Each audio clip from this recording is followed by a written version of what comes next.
Shalom ടിവിയുടെ വചനം തിരുവചനം ശുശ്രൂഷയിലേക്ക് സ്വാഗതം.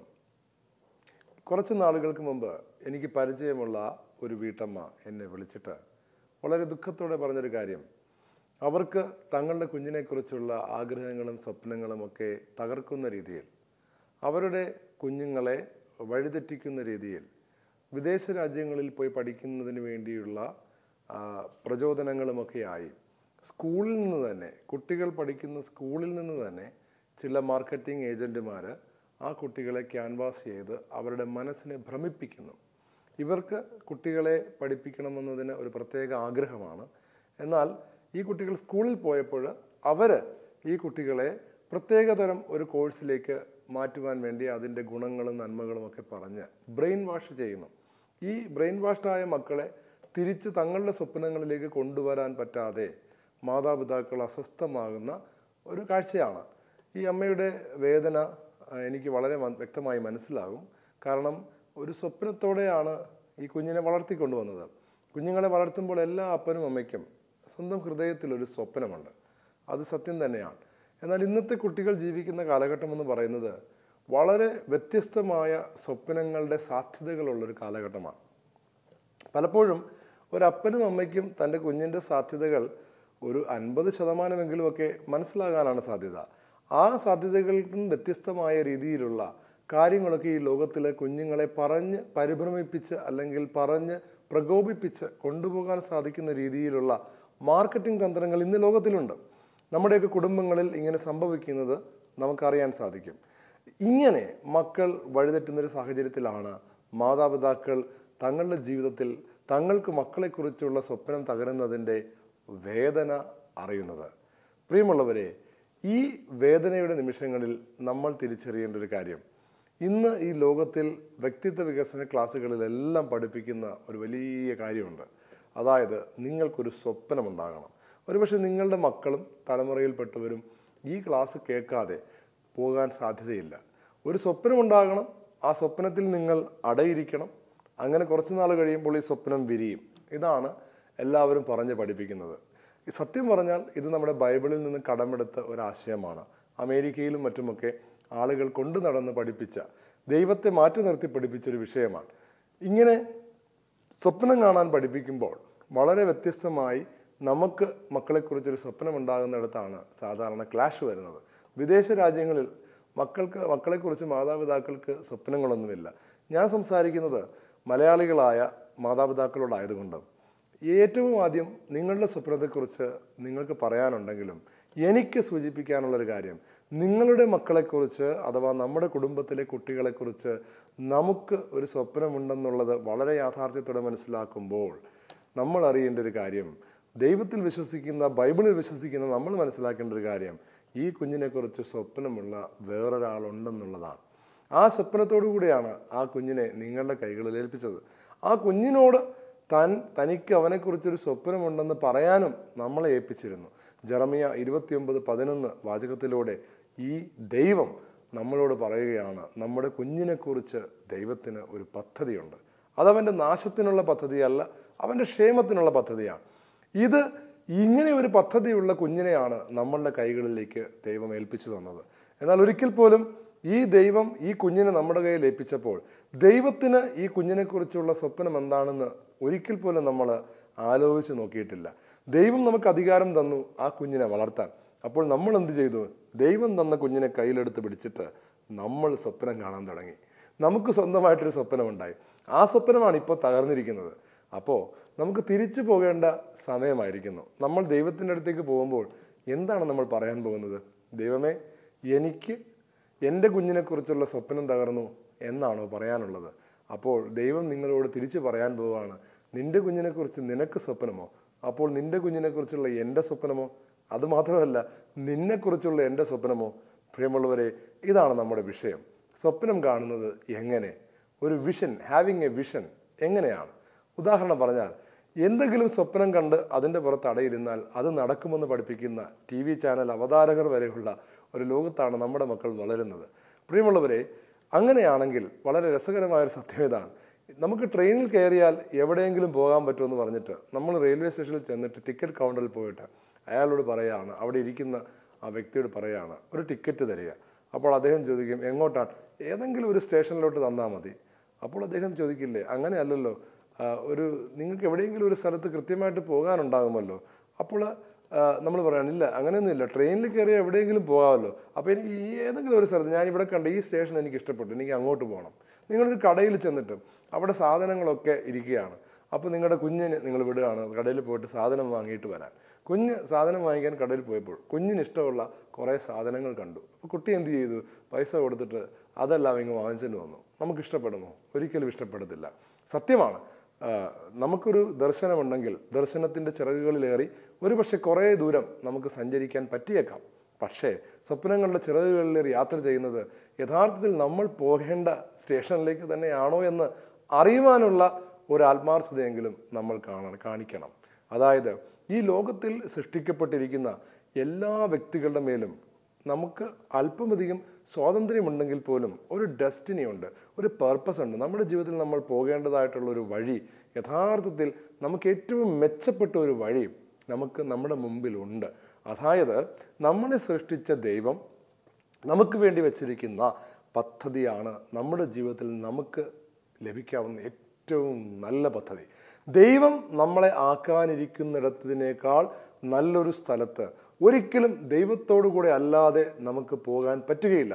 ദൈവത്തോടു കൂടെ അല്ലയോ നമ്മുടെ യാത്ര, എന്നാൽ മനസ്സിലാക്കിക്കോണം, നമ്മളുടെ ജീവിതത്തിലെ ഏറ്റവും നല്ല കരയിലേക്കല്ല നമ്മൾ പോകുന്നത്, ഏറ്റവും നല്ല ഡെസ്റ്റിനേഷനിലേക്കല്ല നമ്മൾ പോകുന്നത്, ദൈവത്തോളം അപ്പം അല്ലയോ നമ്മൾ സ്വപ്നം കാണാൻ പോകുന്നത്. എന്നാൽ അറിഞ്ഞുകൊള്ളുക, നമ്മളുടെ ഏറ്റവും വലിയ കപ്പാസിറ്റിക്ക് അനുസരിച്ചുള്ള സ്വപ്നമല്ല നമ്മൾ കാണുന്നത്. നമ്മൾ കാണുന്നത് യഥാർത്ഥത്തിൽ നമുക്ക് കാണാൻ സാധിക്കുന്നതിനേക്കാൾ വളരെ കുറഞ്ഞ വലിപ്പം കുറഞ്ഞ ഒരു സ്വപ്നം മാത്രമാണ്. എഫെസസ് 3:20 ഇങ്ങനെ പറയുകയാണ്, നമ്മിൽ പ്രവർത്തിക്കുന്ന ശക്തിയാൽ നാം ചോദിക്കുന്നതിലും ആഗ്രഹിക്കുന്നതിലും വളരെ കൂടുതൽ ചെയ്തു തരുവാൻ കഴിയുന്ന അവിടത്തേക്ക്. അതായത് നമ്മിൽ പ്രവർത്തിക്കുന്ന പരിശുദ്ധാത്മാവിൻ്റെ ശക്തിയാൽ നാം ചോദിക്കുന്നതിലും ആഗ്രഹിക്കുന്നതിലും വളരെ കൂടുതലാണ് പരിശുദ്ധാത്മാവ് ചെയ്യാൻ പോകുന്നതെന്നാണ് ബൈബിളിൽ പറയുന്നത്. അതായത് സാധാരണ ഒരു മനുഷ്യനോട് ഒരു സ്വപ്നം കാണാൻ പറഞ്ഞാൽ അവൻ ആഗ്രഹിക്കാൻ പറ്റുന്നതിന് ഒരു പരിമിതിയുണ്ട്, അവന് ചോദിക്കാൻ പറ്റുന്നതിന് ഒരു പരിമിതിയുണ്ട്. എന്നാൽ പലപ്പോഴും ദൈവത്തിൻ്റെ ആഗ്രഹവും ദൈവം നമുക്ക് തരാൻ പോകുന്ന കാര്യവും നമ്മൾ ആഗ്രഹിക്കുന്നതിനേക്കാളും ചോദിക്കുന്നതിനേക്കാളും വളരെ കൂടുതലായിരിക്കും. ഈ സത്യം മനസ്സിലാക്കാതെയാണ് നമ്മൾ സ്വന്തമായിട്ട് ചെറിയൊരു ഡ്രീം സെറ്റ് ചെയ്യാൻ പോകുന്നത്. ഈ ലോകം നമ്മളെ അങ്ങനെ പഠിപ്പിക്കും. കാരണം എന്താണ്? ഈ ലോകത്തിലുള്ളവർക്ക് ദൈവത്തെ കൂടാതെ ഉള്ള വഴികളിലേക്ക് എങ്ങനെ എത്താമെന്ന് മാത്രമേ അറിയാവൂ. നമ്മുടെ സാധ്യത അതല്ലല്ലോ. അബ്രഹാം എന്ന് പറയുന്ന വൃദ്ധനായ ഒരു മനുഷ്യൻ സ്വപ്നം കാണുന്ന ഈ ക്ലാസ് ഇപ്പോഴത്തെ TV ചാനലുകാരും ഇപ്പോഴത്തെ വ്യക്തിത്വ വികസനക്കാരും ഒക്കെ പഠിപ്പിക്കുന്ന ഈ ക്ലാസ് അവർ കേൾക്കുകയാണ്. എന്താണ്? നിങ്ങൾ സ്വപ്നം കണ്ടാൽ സ്വപ്നത്തിൻ്റെ പുറത്ത് അടയിരുന്നാൽ നിങ്ങൾക്ക് സ്വപ്നത്തിൻ്റെ ചിറകുകളിൽ കയറി നിങ്ങൾക്ക് ഇഷ്ടമുള്ളിടത്തേക്ക് പോകാം. വളരെ നല്ല കാര്യം. ഇത് കണ്ടിട്ട് അബ്രഹാം ആവേശം കൊള്ളുകയാണ്. അബ്രഹാത്തിന് പ്രായമായി, അബ്രഹാത്തിന് മക്കളില്ല. ഇങ്ങനെ ഒരു അവസരത്തിൽ അബ്രഹാം കാണുന്ന സ്വപ്നം എങ്ങനെ ഇരിക്കും? അദ്ദേഹം അവശേഷിക്കുന്ന കാലത്ത് കുറേ സ്ഥലങ്ങളിൽ ടൂറൊക്കെ പോകാൻ പറ്റുന്ന എന്തെങ്കിലും സ്വപ്നമായിരിക്കും കാണുന്നത്. അതിനപ്പുറം അദ്ദേഹത്തിന് എന്ത് ചെയ്യാൻ പറ്റും? അദ്ദേഹത്തിൻ്റെതായിട്ടുള്ള കുറച്ച് കാര്യങ്ങൾ ആസ്വാദ്യമാക്കാവുന്നൊരു സ്വപ്നം, ആസ്വാദികരമാക്കാവുന്നൊരു സ്വപ്നം, അത് മാത്രമേ അദ്ദേഹത്തിന് കാണാൻ പറ്റുകയുള്ളൂ. എന്നാൽ ദൈവത്തോടൊപ്പം ചേർന്ന് അബ്രഹാം സ്വപ്നം കാണാൻ പഠിച്ചപ്പോൾ അബ്രഹാമിനോട് ദൈവം പറഞ്ഞത്, നീ സ്വപ്നം കാണുന്നെങ്കിൽ നിന്റെ സാധ്യതകൾ വെച്ചുള്ള സ്വപ്നം നീ കാണരുത്. നീ എൻ്റെ കൂടെയാണ് സ്വപ്നം കാണാൻ പോകുന്നെങ്കിൽ എൻ്റെ സാധ്യതകൾ വെച്ചുള്ള സ്വപ്നം വേണം നീ കാണാൻ. അങ്ങനെ ദൈവം അബ്രഹാമിനെ സ്വപ്നം കാണാൻ പഠിപ്പിച്ചപ്പോൾ, നമ്മുടെ ഈ ആൾക്കാരെ സ്വപ്നം കാണാൻ പഠിപ്പിക്കുന്നെങ്കിൽ ഒരിക്കലും കാണാൻ സാധ്യതയില്ലാത്തൊരു സ്വപ്നമാണ് അബ്രഹാം കാണുന്നത്. അതായത് മക്കളില്ലാത്ത അബ്രഹാം, അപ്പാപ്പനായ അബ്രഹാം ഒരു വലിയ തലമുറയുടെ പിതാവാകുന്നതും ഈ ലോകത്തിലെ മുഴുവൻ ജനതകൾക്കും അനുഗ്രഹമാകുന്നതും സ്വപ്നം കാണാൻ തുടങ്ങി. പ്രിയമുള്ളവരെ, ഇങ്ങനെ ഒരു സ്വപ്നം ആർക്കാണ് കാണാൻ സാധിക്കുക? ദൈവം നൽകിയാലല്ലാതെ ഇങ്ങനെ ഒരു സ്വപ്നം അതുപോലൊരു മനുഷ്യന് കാണാൻ സാധിക്കുമോ? നമ്മുടെ ജീവിതത്തിലും നമ്മളുടെ സാധ്യത യഥാർത്ഥത്തിൽ പുറത്തു വരുന്നത് ദൈവത്തിൻ്റെ സാധ്യതയോട് ചേരുമ്പോഴാണ്. ഞാൻ കുറച്ചു നാൾ മുമ്പ് കുട്ടികൾക്ക് വേണ്ടി തയ്യാറാക്കിയ യുവജനങ്ങൾക്ക് വേണ്ടി തയ്യാറാക്കിയ ഒരു വീഡിയോയിൽ ഞാൻ അവരോട് ഇങ്ങനെ പറഞ്ഞു, നിങ്ങൾക്ക് ഒരു വലിയ സമ്പന്നനായ പിതാവുണ്ടെന്നിരിക്കട്ടെ, നിങ്ങൾ ആ പിതാവിൻ്റെ കയ്യിൽ നിന്ന് 10 കോടി രൂപയും വാങ്ങി ധൂർത്തപുത്രനെ പോലെ പുറത്തേക്ക് പോവുക. പുറത്തുപോയി ഈ 10 കോടി രൂപ കൊണ്ട് നിങ്ങൾ ബിസിനസ് ചെയ്ത് എന്തെല്ലാം സമ്പാദിച്ചാലും, എത്രമാത്രം സമ്പാദിച്ചാലും നിങ്ങളുടെ സാധ്യത അതല്ല. നിങ്ങൾ പലതും ചെയ്യുമായിരിക്കാം, പക്ഷെ നിങ്ങൾക്കൊരിക്കലും നിങ്ങളുടെ അപ്പനോടൊപ്പം ചേർന്ന് നിൽക്കുമ്പോഴുണ്ടാകുന്ന അപ്പൻ്റെ സാധ്യത എന്താണ്? ഒരു മനുഷ്യനാണെന്ന് വിചാരിക്കുക, അദ്ദേഹത്തിന് 30,000 കോടിയുടെ ആസ്തി ഉണ്ടെന്ന് വിചാരിക്കുക. അപ്പോൾ അദ്ദേഹത്തിൻ്റെ സാധ്യത എന്ന് പറയുന്നത് ഈ 30,000 കോടിയുടെ സാധ്യതയും അതിനോടൊപ്പം ചേർന്ന് മറ്റു പലരും അദ്ദേഹത്തിൻ്റെ കഴിവും ഈ പൈസയുടെ വലുപ്പവും കണ്ടിട്ട് അദ്ദേഹത്തോട് ചേരാൻ സാധ്യതയുള്ളവരുടെ സാധ്യതയും ഒക്കെ ചേർന്ന് ഒരു ഭയാനകമായ സാധ്യതയാണ് ഈ അപ്പനുള്ളത്.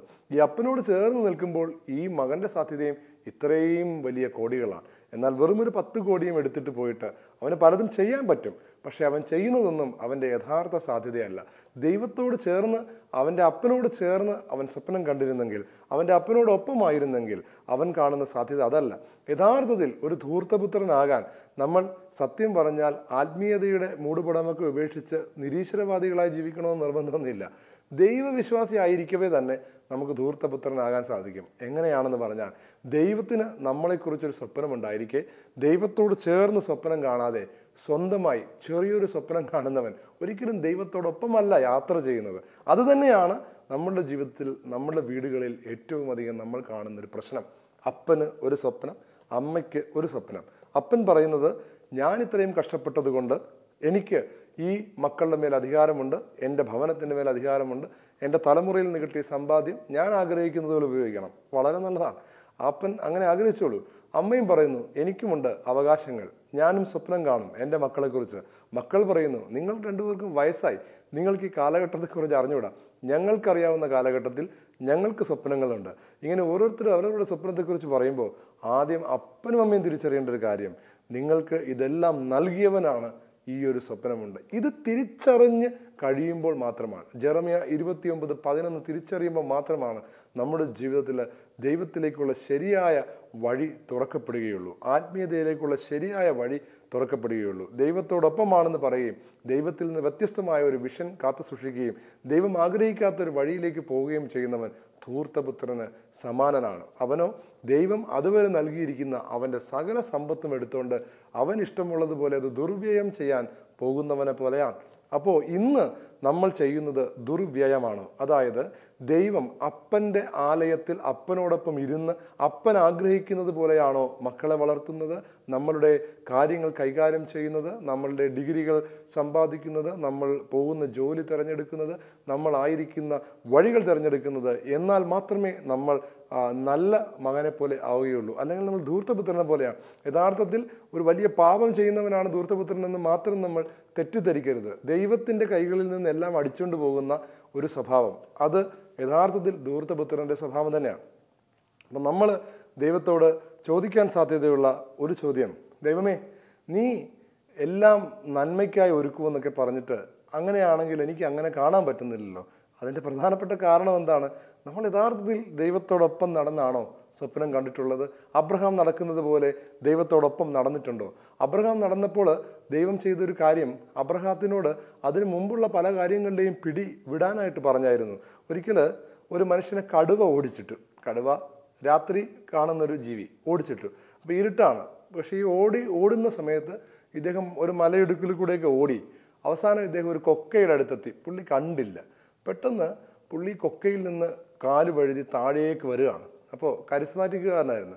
ഹല്ലേലൂയാ എന്നൊക്കെ പറഞ്ഞ് ഭയങ്കര സംഭവം ഒച്ചയിട്ടു. പുള്ളി ഒച്ചയിട്ടപ്പോൾ കടുവയ്ക്ക് അല്ലെങ്കിൽ ആ ജീവിക്ക് കാര്യങ്ങൾ കാണാവുന്നത് കൊണ്ട് ജീവി പതുക്കെ പുറകോട്ട് പോയി സ്ഥലം വിട്ടു.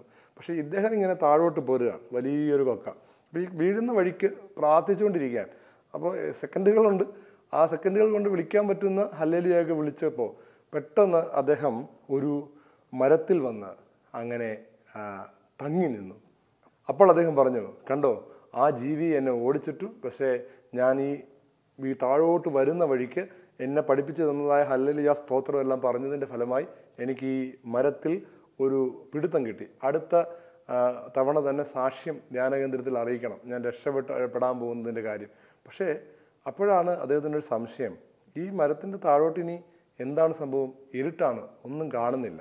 പെട്ടെന്ന് ദൈവം അദ്ദേഹത്തിൻ്റെ ചെവിയിൽ പറയുന്നത് പോലെ അദ്ദേഹത്തിന് തോന്നി, മകനെ പേടിക്കണ്ട, നീ ആ കമ്പിന്ന് പിടിവിട്ടോ, ആ കമ്പിന്ന് പിടിവിട്ടോ. അങ്ങനെ അദ്ദേഹം ഇത് കേൾക്കുമ്പോൾ അദ്ദേഹം പറയാണ്, ഇത് ദൈവമായിരിക്കാൻ വഴിയൊന്നുമില്ല. ഈ കമ്പിൽ ഞാനിങ്ങനെ തൂങ്ങി നിന്നാൽ ഒരുപക്ഷെ ചിലപ്പോൾ രാവിലെ ആരെങ്കിലും എന്നെ ഏതെങ്കിലും വിധത്തിൽ കണ്ട് രക്ഷപ്പെടുമായിരിക്കും. അദ്ദേഹം അങ്ങനെ കമ്പിനെ കെട്ടിപ്പിടിച്ച് അങ്ങനെ നിൽക്കുകയാണ്. അങ്ങനെ അവിടെ തൂങ്ങി ആടുന്നു. പക്ഷേ അദ്ദേഹം അതിൽ ബലമായി പിടിച്ചിരിക്കുകയാണ്. ഈ സമയത്ത് അദ്ദേഹം അറിയുകയാണ്, അദ്ദേഹത്തിന് തൂങ്ങി നിൽക്കുന്ന കമ്പിൻ്റെ അറ്റം, മലയോട് ചേർന്നിരിക്കുന്ന അറ്റം ഒടിയുന്നുണ്ട്. ക്ർ ക്ർ ശബ്ദം കേട്ടുകൊണ്ടിരിക്കുകയാണ്. അങ്ങനെ ഈ അറ്റം പതുക്കെ ഒടിഞ്ഞൊടിഞ്ഞ് വരുമ്പോൾ അദ്ദേഹം പറഞ്ഞു, കർത്താവെ, ഈ മരവും കൂടെ ചേർന്ന് വല്ലതും കമ്പൊക്കെ കുത്തിക്കയറി താഴെ വീണ് മരിക്കാനുള്ള വിധിയാണോ എനിക്ക് കിട്ടിയത്, യേശുവേ എന്നൊക്കെ പറഞ്ഞ് അദ്ദേഹം ശക്തമായിട്ട് നിലവിളിക്കാൻ തുടങ്ങി. പക്ഷേ ഇദ്ദേഹത്തിൻ്റെ ഇപ്രാവശ്യത്തെ നിലവിളിക്ക് വലിയ ഫലമൊന്നും ഉണ്ടാകുന്നില്ല. കാര്യം ആ കിർ ശബ്ദം കൂടുന്നു, മരത്തിൻ്റെ ആംഗിൾ മാറുന്നു. അദ്ദേഹത്തിനെല്ലാം തിരിച്ചറിയാൻ തൻ്റെ ഭാരം കാരണം മരം ഒടിയുന്നു. ഈ ഒരു അവസ്ഥയിൽ അദ്ദേഹം വീണ്ടും വീണ്ടും നിലവിളിച്ചു. ദൈവം ഒരു മറുപടിയും പറയുന്നില്ല. എന്നാൽ അടുത്ത സെക്കൻഡിൽ ഈ മരം ഒടിയുകയും അദ്ദേഹം നിലത്തേക്ക് വരികയുമാണ്. തീർന്നു, കണ്ണടച്ചു. ഭാര്യയും മക്കളെയും ഒരു സെക്കൻഡ് നോർത്തു. പക്ഷേ അദ്ദേഹം നോക്കിയപ്പോൾ അദ്ദേഹം നിലത്ത് സുരക്ഷിതനായി നിൽക്കുന്ന ഒരു കാഴ്ചയാണ് പിന്നീട് അദ്ദേഹം കാണുന്നത്. അതായത് ഈ മരം താഴത്തെ പ്രതലത്തിൽ നിന്ന് വളരെ കുറച്ച് ഉയരത്തിൽ മാത്രമായിരുന്നു. ഈ മരത്തിൽ നിന്ന് കൈവിട്ടാൽ ഉടനെ അദ്ദേഹം താഴെയുള്ള ഭൂമിയിൽ പരന്ന പ്രതലത്തിലേക്ക് കാലെടുത്ത് വെക്കുമായിരുന്നു. എന്നാൽ ഇരുട്ടായിരുന്നത് കൊണ്ട് അദ്ദേഹത്തിന് കാണുന്നില്ലായിരുന്നു. അദ്ദേഹം വിചാരിച്ചത് ഈ മരം ഈ കൊക്കയുടെ ഇടയ്ക്ക് എവിടെയോ തങ്ങി നിൽക്കുന്നൊരു മരമാണ്, അതിലാണ് ഞാൻ പിടിച്ചിരിക്കുന്നതെന്നാണ്. പിടിവിടാൻ ദൈവം പറഞ്ഞപ്പോൾ അദ്ദേഹം വിട്ടില്ല. പ്രിയമുള്ളവരെ, ഇതുപോലെ നമ്മളുടെ സ്വപ്നങ്ങളും ദർശനങ്ങളും ഒക്കെ ആയിട്ട് നമ്മളിങ്ങനെ പോകുമ്പോൾ പലപ്പോഴും ദൈവത്തിൻ്റെ സ്വപ്നമല്ലാത്തത് കൊണ്ട് തിരുവനന്തപുരത്ത് പോകാൻ ടിക്കറ്റ് എടുക്കേണ്ട നമ്മൾ എറണാകുളത്ത് നിന്ന് കോഴിക്കോട്ടേക്ക് ടിക്കറ്റ് എടുക്കുന്നു. അല്ലെങ്കിൽ കോഴിക്കോട്ടേക്ക് പോകാൻ ടിക്കറ്റ് എടുക്കേണ്ട ആൾ എറണാകുളത്ത് നിന്ന് കോട്ടയത്തേക്ക് ടിക്കറ്റ് എടുക്കുന്നു. ഇങ്ങനെ ടിക്കറ്റ് എടുത്ത അയാൾ വഴിതെറ്റി യാത്ര ചെയ്തുകൊണ്ടിരിക്കുകയാണ്. അപ്പോൾ ഇനിയിപ്പോൾ എന്താണ് ചെയ്യേണ്ടതെന്ന് ചോദിച്ചാൽ, പുള്ളിക്കാരൻ അവിടെ നിന്ന് ഇറങ്ങിയിട്ട് അടുത്ത വണ്ടി കയറി തിരിച്ച് തുടങ്ങേണ്ടടുത്ത് വരികയോ കണക്ഷനുള്ളടുത്ത് പോവുകയോ ചെയ്തിട്ട് വേണം അവിടെ നിന്ന് യാത്ര ചെയ്യാൻ. എന്നാൽ ഈ ഇറങ്ങാൻ പറഞ്ഞാൽ ഇറങ്ങാതിരുന്നാൽ ഇയാൾ ഒരിക്കലും ആ സ്ഥലത്തെത്തുകയില്ല. അതുപോലെ ഈ പിടിവിടാൻ പറഞ്ഞിട്ട് പിടിവിട്ടില്ലെങ്കിൽ ഇദ്ദേഹം ഒരിക്കലും ഈ പറയുന്ന സ്ഥലത്തേക്ക് വരത്തില്ല. അബ്രഹാമിന് സ്വപ്നങ്ങളുണ്ടായിരുന്നു. മക്കളില്ലാതിരുന്നത് കൊണ്ട് തന്നെ തൻ്റെ കുടുംബത്തോടൊപ്പം ആയിരിക്കുവാനുള്ള ഒരു ഭയങ്കര സ്വപ്നം.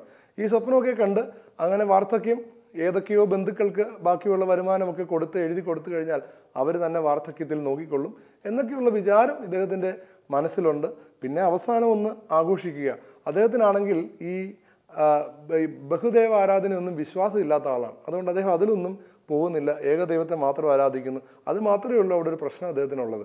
എന്നാൽ ഒരു ദിവസം ദൈവം വന്നിട്ട് അദ്ദേഹത്തോട് പറയുകയാണ്, നീ നിന്റെ സ്വപ്നം മാറ്റിപ്പിടിക്കുക. അപ്പോൾ അബ്രഹാം അന്തം വിടുകയാണ്. എങ്ങനെയാണ് എൻ്റെ സ്വപ്നം ഞാൻ മാറ്റിപ്പിടിക്കുക? അപ്പോൾ ദൈവം അദ്ദേഹത്തോട് വ്യക്തമായി പറയുന്നു, നീ ഇവിടെ നിന്ന് പോകണം. അതായത് മക്കളില്ല, മറ്റു ബന്ധുക്കളില്ല, അങ്ങനെയുള്ള ആരുമില്ലാത്ത ഒരു മനുഷ്യൻ, പ്രായമായ മനുഷ്യൻ തൻ്റെ ഭാര്യയുമായി അജ്ഞാതമായ ഒരു സ്ഥലത്തേക്ക് പോകണം. അതായിരുന്നു ദൈവത്തിൻ്റെ സ്വപ്നം. പ്രിയമുള്ളവരെ, അതിനുവേണ്ടി അദ്ദേഹത്തോട് പിടിവിടാൻ കർത്താവ് പറയുക, നീ ആ പിടിവിട്. ഒരുപക്ഷെ ഇന്ന് പലർക്കും ചില കോഴ്സുകളുടെ മേലൊരു പിടിയുണ്ട്, ചില കരിയറുകളുടെ മേലൊരു പിടിയുണ്ട്, ചില പ്രത്യേക സംഭവങ്ങളുടെ മേലൊരു പിടിയുണ്ട്, ചില പ്രത്യേക രീതിയിലുള്ള വ്യക്തികളെ തന്നെ വിവാഹം കഴിക്കണമെന്നുള്ള പിടിയുണ്ട്, ചില പ്രത്യേക തരത്തിലുള്ള സ്ഥലത്ത് മാത്രമേ ആയിരിക്കത്തുള്ളൂ എന്നുള്ള പിടിയുണ്ട്. പല വ്യത്യസ്തമായ പിടികളാണ്. ഇതൊക്കെ ജഡത്തിൻ്റെ ആഗ്രഹങ്ങളുമായി ബന്ധപ്പെട്ടിരിക്കുന്നതായിരിക്കും മിക്കവാറും. അങ്ങനെ ജഡത്തിൻ്റെ ആഗ്രഹത്തിനനുസരിച്ച് നമ്മൾ സ്വപ്നം കാണുമ്പോൾ പലപ്പോഴും ആത്മാവിൻ്റെ ആഗ്രഹത്തിനനുസരിച്ച് സ്വപ്നം കാണാൻ നമുക്ക് പറ്റത്തില്ല. അബ്രഹാമിൻ്റെ കാര്യത്തിൽ അത് തന്നെയല്ലേ? അബ്രഹാം ജഡത്തിൻ്റെ ആഗ്രഹം അനുസരിച്ചുള്ള അബ്രഹാമിൻ്റെ സ്വപ്നം അബ്രഹാമിൻ്റെ ആൾക്കാരുടെ കൂടെ നിൽക്കാൻ മാത്രമേ അബ്രഹാമിനെ പ്രേരിപ്പിക്കുകയുള്ളൂ. അതിനപ്പുറത്തേക്കൊരു സ്വപ്നം അബ്രഹാമിന് ഉണ്ടാകാൻ ഒരു വഴിയില്ല. ആ അബ്രഹാമിനോടാണ് ദൈവം പറഞ്ഞത്, മോനെ പിടിവിടടാ, സ്ഥലം വിട്. അങ്ങനെ പറയുന്നു, ഇവിടെ നീ ഇറങ്ങ്, സ്റ്റേഷൻ മാറിക്കയറ്. അങ്ങനെ അബ്രഹാം അവിടെ നിന്ന് സ്റ്റേഷൻ മാറി വേറെ വഴിക്ക് പോവുക. വീണ്ടും ലോത്ത് കൂടെയുണ്ട്. ആ ലോത്തുമായും പിരിയേണ്ട സാഹചര്യം ദൈവം ഉണ്ടാക്കുകയാണ്. അതായത് ദൈവം ആഗ്രഹിക്കുന്ന സ്ഥലത്തേക്ക് പോകുവാൻ ദൈവത്തോടൊപ്പം സ്വപ്നം കണ്ട അബ്രഹാമിനെ ദൈവം സ്വപ്നം കാണേണ്ടത് എങ്ങനെയെന്ന് പഠിപ്പിച്ചു. പ്രിയമുള്ളവരെ, ഹെബ്രായർക്ക് എഴുതിയ ലേഖനം 11-ാം അധ്യായം 8 മുതലുള്ള വാക്യങ്ങളിൽ ഈ അബ്രഹാം എങ്ങനെയാണ് ദൈവത്തോടൊപ്പം സ്വപ്നം കണ്ടതെന്ന് വളരെ വ്യക്തമായിട്ട് പറയുന്നുണ്ട്. ഇത് മനസ്സിലാക്കിയിട്ട് പുതിയ നിയമത്തിലൂടെ നമുക്ക് പറഞ്ഞു തരികയാണ്. ഇത് ശ്രദ്ധിക്കുക. ഇങ്ങനെ ആണ് പറയുന്നത്, വിശ്വാസം മൂലം അബ്രഹാം തനിക്ക് അവകാശമായി ലഭിക്കാനുള്ള സ്ഥലത്തേക്ക് പോകാൻ വിളിക്കപ്പെട്ടപ്പോൾ അനുസരിച്ചു. പിടിവിടാൻ പറഞ്ഞപ്പോൾ പിടിവിട്ടു. വീണ്ടും പറയുകയാണ്, എവിടേക്കാണ് പോകേണ്ടതെന്ന് അറിയാതെയാണ് അവൻ പുറപ്പെട്ടത്. ആ വിഷൻ എന്താണെന്ന് പോലും വ്യക്തമാക്കിയില്ല, ക്ലാരിറ്റി ഇല്ലായിരുന്നു. എന്നിട്ട് പോലും അവൻ പുറപ്പെട്ടു. വിശ്വാസത്തോടെ അവൻ വാഗ്ദത്ത ഭൂമിയിൽ വിദേശിയെപ്പോലെ കഴിഞ്ഞു. അതേ വാഗ്ദാനത്തിൻ്റെ അവകാശികളായ ഇസഹാക്കിനോടും യാക്കോബിനോടുമൊത്ത് അവൻ കൂടാരങ്ങളിൽ താമസിച്ചു. കൂടാരം എന്ന് പറഞ്ഞാൽ ടെൻ്റാണ്. ടെൻറ്റിനകത്ത് അദ്ദേഹം താമസിക്കുകയാണ്. ആരോടാണ്? അദ്ദേഹത്തിൻ്റെ മക്കളോടൊപ്പം, ഇസഹാക്കിനോടും യാക്കോബിനോടുമൊപ്പം, കുഞ്ഞുമകനോടുമൊപ്പം താമസിക്കുകയാണ്. അപ്പോൾ അബ്രഹാം ഇങ്ങനെ ചെയ്യുകയാണ്. ദൈവം സംവിധാനം ചെയ്തതും നിർമ്മിച്ചതും അടിസ്ഥാനമുറപ്പിച്ചതുമായ ഒരു നഗരത്തെ അവൻ പ്രതീക്ഷിച്ചിരുന്നു. എവിടെയാണ് താമസിച്ചിരുന്നത്? കൂടാരത്തിലാണ് താമസിച്ചിരുന്നത്. പക്ഷെ എന്താണ് പ്രതീക്ഷിച്ചത്? ദൈവം സ്കെച്ചിട്ട് വരച്ച് ദൈവം ബിൽഡ് ചെയ്യുന്ന ഒരു പട്ടണം ഇവിടെ വരുമെന്ന് അദ്ദേഹം എല്ലാ ദിവസവും രാവിലെ പുറത്തേക്ക് ഇറങ്ങി നോക്കുമ്പോൾ കാണുകയാണ്. ദൈവം വരച്ച്, ദൈവം പ്ലാൻ ചെയ്ത്, ദൈവം ഉണ്ടാക്കുന്ന ഒരു നഗരം ഇവിടെ ഉണ്ടാകാൻ പോവാണ്. ഈ നഗരത്തിലാണ് എൻ്റെ മക്കൾ താമസിക്കാൻ പോകുന്നത്. പ്രിയമുള്ളവരെ, ഇന്ന് നമ്മൾ സ്വീകരിക്കേണ്ട ഒരു പ്രാർത്ഥന ഇതാണ്. അതായത്, ദൈവം സംവിധാനം ചെയ്യുന്ന, ദൈവം നിർമ്മിച്ച, ദൈവം അടിസ്ഥാനമിട്ടുറപ്പിച്ച ഒരു കുടുംബജീവിതം എനിക്ക് തരണം. എനിക്ക് ഒരുപാട് ആശയങ്ങളുണ്ട്. പലപ്പോഴും എൻ്റെ ആശയങ്ങൾ ജഡത്തെക്കുറിച്ചും ജഡമോഹങ്ങളുമായി ബന്ധപ്പെട്ടുമാണ്. ഒരു വലിയ വീട് വേണമെന്ന് പറയുന്നത് എൻ്റെ കണ്ണിന് കുളിർമ നൽകുന്ന ഒരു കാഴ്ചയാണ്. എൻ്റെ ശരീരത്തിന് ഏറെ സുഖമായി സഞ്ചരിക്കാനും വിശ്രമിക്കാനും പറ്റുന്ന ഒരു സംവിധാനമാണ്. ഏറെ സ്ഥലങ്ങൾ വേണമെന്നുള്ളത് അങ്ങനെ തന്നെയാണ്. വിദേശത്ത് പോകണമെന്നുള്ളത് എൻ്റെ അഹങ്കാരത്തെ പോലും പലപ്പോഴും ശമിപ്പിക്കുന്ന ഒരു കാര്യമാണ്. ഇതൊക്കെ നമുക്ക് ആഗ്രഹിക്കാം. എപ്പോഴാണ്? ഈ ആഗ്രഹം ദൈവത്തിൻ്റെ ആഗ്രഹമാകുമ്പോഴാണ്. പലപ്പോഴും നമ്മുടെ ഉള്ളിലുള്ള ചില ആഗ്രഹങ്ങൾ ദൈവത്തിൻ്റെ ആഗ്രഹത്തിൻ്റെ ബഹിർസ്ഫുരണം തന്നെയാണ്. എന്നാൽ എങ്ങനെയാണ് ദൈവഹിതം തിരഞ്ഞെടുക്കേണ്ടതെന്ന് ചോദിച്ചാൽ, പ്രാർത്ഥനയിലൂടെ വിവേകപൂർവ്വം എന്നുള്ള മറുപടി അല്ലാതെ ആരും നമുക്ക് ഒരു മറുപടിയും പറഞ്ഞു തരാനില്ല. പക്ഷേ കർത്താവായ യേശു നമുക്കൊരു ചെറിയ ഹിൻഡ് തരുകയാണ്. എപ്പോഴാണ് നമ്മുടെ വിഷൻ തെറ്റുന്നതെന്ന് അവിടെ നിന്ന് നമ്മൾ പറയുന്നത് മത്തായി 22:29 എന്താണ് അദ്ദേഹം പറഞ്ഞത്? വിശുദ്ധ ലിഖിതങ്ങളോ ദൈവത്തിൻ്റെ ശക്തിയോ മനസ്സിലാക്കാത്തതിനാൽ നിങ്ങൾക്ക് തെറ്റുപറ്റിയിരിക്കുന്നു. പ്രിയ സഹോദരങ്ങളെ, നിങ്ങളുടെ വീട്ടിൽ ഇന്ന് ഒരു എല്ലാവിധത്തിലുള്ള സ്വപ്നങ്ങളും കൂടെ അങ്ങോട്ടും ഇങ്ങോട്ടും ഇടകലർന്നൊരു ക്ലാഷ് ഉണ്ടെങ്കിൽ എൻ്റെ ഈ വാക്ക് ഒന്ന് ശ്രദ്ധിക്കണം. ഈശോ പറയുന്നത്, ഈ പ്രോബ്ലത്തിൻ്റെ ഒരു കാരണം നമ്മുടെ വീട്ടിൽ പ്രധാനമായ തീരുമാനങ്ങൾ എടുക്കേണ്ട വ്യക്തികൾക്ക് 2-3 കാര്യങ്ങൾ അറിയില്ല. ഒന്ന്, വിശുദ്ധ ലിഖിതങ്ങൾ അറിയത്തില്ല, ദൈവത്തിൻ്റെ ശക്തി അറിയത്തില്ല, ദൈവത്തിൻ്റെ നമ്മളെക്കുറിച്ചുള്ള സ്വപ്നം എന്താണെന്ന് അറിയത്തില്ല.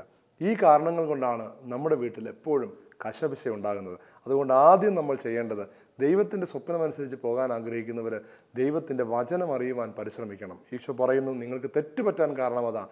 വചനം അറിയാൻ നമ്മൾ പരിശ്രമിക്കണം. അതിനുശേഷം നമ്മൾ എന്തു ചെയ്യണം? ദൈവത്തിൻ്റെ ശക്തി, പരിശുദ്ധാത്മാവ് നമ്മുടെ ജീവിതത്തിൽ വരുവാൻ വേണ്ടി, പ്രകടമാകുവാൻ വേണ്ടി നമ്മൾ പ്രാർത്ഥിക്കണം. അപ്പോഴാണ് നമ്മൾ ആഗ്രഹിക്കുന്നതിനും ചോദിക്കുന്നതിലും വളരെ കൂടുതൽ. Efesos 3:20 ഞാൻ ആദ്യം പറഞ്ഞു, നമ്മിൽ പ്രവർത്തിക്കുന്ന ശക്തിയാൽ നാം ചോദിക്കുന്നതിലും ആഗ്രഹിക്കുന്നതിലും വളരെ കൂടുതൽ ചെയ്തു തരുവാൻ കഴിവുള്ള ദൈവത്തിൻ്റെ ശക്തി, ആ ശക്തി നമുക്ക് അനുഭവിക്കുവാൻ സാധിക്കണം. അപ്പോൾ നമ്മൾ ഇമാജിൻ ചെയ്യാത്ത രീതിയിലുള്ള ഒരു വലിയ വഴിയിലേക്ക് ദൈവം നമ്മളെ കൊണ്ടുപോകും. പക്ഷെ കൊണ്ടുപോകുന്ന സമയത്ത് ആദ്യം നമ്മൾ ചില പിടികൾ വിടേണ്ടി വരും.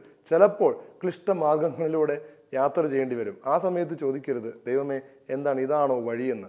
അങ്ങനെ തന്നെയാണ് ദൈവം എല്ലാവർക്കും സ്വപ്നം കൊടുത്തതിന് ശേഷം നടത്തിയിട്ടുള്ളത്. ഈജിപ്തിലെ ജോസഫിനെ ദൈവം എങ്ങനെയാണ് വഴി നടത്തിയത്? സ്വപ്നം ആദ്യം കൊടുത്തു, അതിനുശേഷം പിന്നെ അതുമായി യാതൊരു ബന്ധവുമില്ലാത്ത അനുഭവങ്ങളിലൂടെ അദ്ദേഹത്തെ വഴി നടത്തി. ഈ കാലത്തൊന്നും അദ്ദേഹം ദൈവത്തെ ചോദ്യം ചെയ്യുന്നില്ല. ഇങ്ങനെ ദൈവത്തെ ചോദ്യം ചെയ്യരുത് എന്നൊരു അടിസ്ഥാന സംസ്കാരം കൂടെ നമ്മുടെ വീട്ടിൽ വരണം. ദൈവത്തിൻ്റെ ഇഷ്ടം നിറവേറ്റണം, ദൈവത്തെ ചോദ്യം ചെയ്യരുത്. ഈ 2 കാര്യങ്ങൾ ഒന്ന് വീട്ടിൽ പ്രാവർത്തികമാക്കാമോ? എന്നാൽ ഈ സ്വപ്നങ്ങളുടെ ക്ലാഷ് അവിടെ അവസാനിക്കും. എന്താണ് 2 കാര്യങ്ങൾ? ദൈവ തിരുമനസ് നിറവേറട്ടെ, ദൈവത്തെ ചോദ്യം ചെയ്യരുത്. ഇത് മക്കളിൽ രൂഢമൂലമാകണം. ഇപ്പോൾ മക്കൾ ഒരുപാട് വളർന്നിട്ടുണ്ടെങ്കിൽ അതിന് അവർക്ക് വേണ്ടി പ്രാർത്ഥിക്കുകയല്ലാതെ മറ്റൊരു മാർഗവുമില്ല. ഒരുപക്ഷെ മേശയ്ക്ക് ചുറ്റും ഇരുന്നുള്ള ഒരു സംസാരത്തിലൂടെ, ഒരുപക്ഷെ എൻ്റെ ഈ വീഡിയോ അവരെ കേൾപ്പിക്കുന്നതിലൂടെ, ഷാലോം TV-യുടെ ഈ വീഡിയോ യൂട്യൂബിലൂടെ നിങ്ങൾക്ക് അവരെ കേൾപ്പിക്കുവാൻ ഒരുപക്ഷെ പിന്നീട് സാധിക്കും. ഈ പ്രക്ഷേപണം കഴിഞ്ഞാൽ അതിലൂടെ ഏതെങ്കിലും വഴിക്ക് ഇതിൻ്റെ സാധ്യതകളൊക്കെ ഉപയോഗിച്ചുകൊണ്ട് ഒരുപക്ഷെ നിങ്ങൾക്ക് ഇതിനെക്കുറിച്ചൊരു ചർച്ച വീട്ടിൽ ആരംഭിക്കുവാൻ സാധിക്കും. അങ്ങനെ ആരംഭിച്ചാൽ ഇപ്പോഴത്തെ സ്വപ്നങ്ങളെല്ലാം ദൈവത്തിൻ്റെ സന്നിധിയിലേക്ക് വെച്ചിട്ട് നമുക്കൊരു ധ്യാനത്തിന് പോകാം. കർത്താവിന് പൂർണ്ണമായിട്ടും ആയിരിക്കാം. അതോടുകൂടി അവസാനിക്കും നമ്മുടെ വീട്ടിലെ പ്രശ്നങ്ങൾ. എല്ലാം ദൈവത്തിന് സമർപ്പിച്ചുകൊണ്ട് പ്രാർത്ഥിച്ചുകൊണ്ട് മുന്നേറുവാനായിട്ട് നമുക്ക് പരിശ്രമിക്കാം. നമുക്ക് പ്രാർത്ഥിക്കാം. നല്ലവനായ ദൈവമേ, അങ്ങയുടെ സന്നിധിയിൽ ഞങ്ങളുടെ കുടുംബത്തിൽ വ്യത്യസ്ത വ്യക്തികൾക്കുണ്ടാകുന്ന വ്യത്യസ്ത സ്വപ്നങ്ങൾ മൂലം സംഭവിക്കുന്നതായിട്ടുള്ള എല്ലാ ഭിന്നതകളെയും ഞങ്ങൾ അങ്ങേക്ക് സമർപ്പിക്കുന്നു. കർത്താവായ യേശുവേ, ഞങ്ങളെ ഓരോരുത്തരെക്കുറിച്ചും അങ്ങേക്ക് വ്യക്തമായ പദ്ധതിയുണ്ടെന്നും ഞങ്ങൾ ഒരു കുടുംബത്തിലെ അംഗങ്ങളായതുകൊണ്ട് ഞങ്ങളുടെ പദ്ധതികൾ തമ്മിൽ ഒരിക്കലും ക്ലാഷ് ഉണ്ടാവില്ല എന്നതും ഞങ്ങൾക്ക് വ്യക്തമായി അറിയാവുന്നതാണല്ലോ. കാരണം ഓരോരുത്തരെയും സൃഷ്ടിച്ച അങ്ങേക്ക് ഇവരെ തമ്മിൽ ഒരുമിച്ച് നയിക്കുവാൻ പറ്റുന്ന സ്വപ്നമേ ഉണ്ടാവുകയുള്ളൂ. അങ്ങനെ ഞങ്ങളെ ഒരുമിച്ച് നയിക്കുവാൻ പറ്റുന്ന അങ്ങയുടെ ആ സ്വപ്നം എന്താണ്? ഞങ്ങൾക്കത് അറിയില്ല. ഈശോയെ, ഞങ്ങൾ അങ്ങയോട് പ്രാർത്ഥിക്കുന്നു. ഞങ്ങളുടെ കുടുംബത്തിലെ എല്ലാ വ്യക്തികളെയും ഐക്യത്തിൽ നയിക്കുന്ന ഒറ്റ സ്വപ്നത്തിലേക്ക്, അഥവാ ഒരുമിച്ച് പോകുവാൻ സാധിക്കുന്ന ആ വലിയ സ്വപ്നങ്ങളിലേക്ക് നയിക്കണമേ. അങ്ങ് ഞങ്ങളെ നിയന്ത്രിക്കണമേ. പിതാവിൻ്റെയും പുത്രൻ്റെയും പരിശുദ്ധാത്മാവിൻ്റെയും നാമത്തിൽ.